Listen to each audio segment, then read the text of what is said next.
fokus pada langkah sendiri. Kalau hari ini kamu merasa tertinggal, jangan langsung menyalahkan diri. Bisa jadi kamu tidak lambat, kamu hanya sedang berjalan di jalur yang tidak ramai.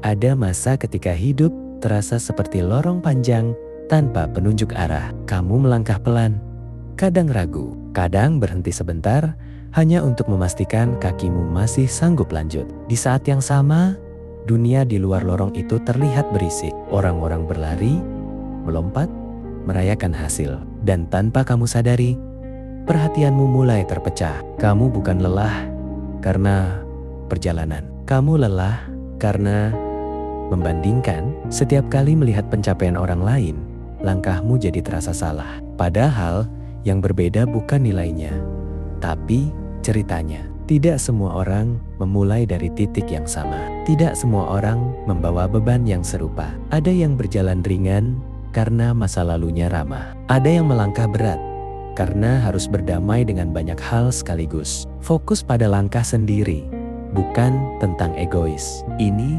tentang bertahan, tentang menjaga diri agar tidak runtuh hanya karena merasa harus sejajar dengan semua orang. Karena hidup bukan garis lurus yang bisa dibandingkan dengan mudah. Ada hari ketika satu langkah terasa cukup. Ada hari ketika bangun dari tempat tidur sudah merupakan kemenangan kecil, dan itu tidak perlu dipermalukan. Justru di sanalah kamu belajar mendengar tubuh dan pikiranmu sendiri. Saat kamu berhenti menoleh ke jalur orang lain, kamu mulai menyadari hal-hal kecil yang selama ini terlewat. Bahwa kamu masih bergerak meski perlahan, bahwa kamu belum menyerah meski sering ingin berhenti, bahwa ada kekuatan dalam konsistensi yang sunyi. Tidak semua proses harus terlihat indah. Sebagian memang berantakan, sebagian memang terasa sepi, tapi justru di sanalah karakter dibentuk.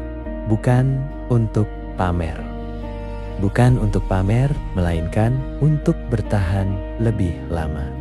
Kamu tidak harus tiba bersamaan dengan siapapun. Tidak ada waktu yang harus dikejar selain waktumu sendiri. Jika hari ini kamu masih melangkah meski tertatih, itu sudah cukup untuk disebut kemajuan.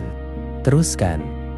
Jangan memaksa dirimu menjadi versi cepat hanya demi terlihat hebat. Jadilah versi jujur yang tetap berjalan meski tanpa sorak. Karena suatu hari nanti kamu akan sampai dengan cara yang paling masuk akal untuk hidupmu. Dan saat itu tiba, kamu akan paham. Fokus pada langkah sendiri bukan membuatmu tertinggal, melainkan menyelamatkanmu dari tersesat. Kalau kamu sedang berjuang tanpa ingin dibandingkan, simpan video ini. Biarkan ini jadi pengingat. Langkahmu sah, prosesmu nyata, dan kamu tidak berjalan sia-sia.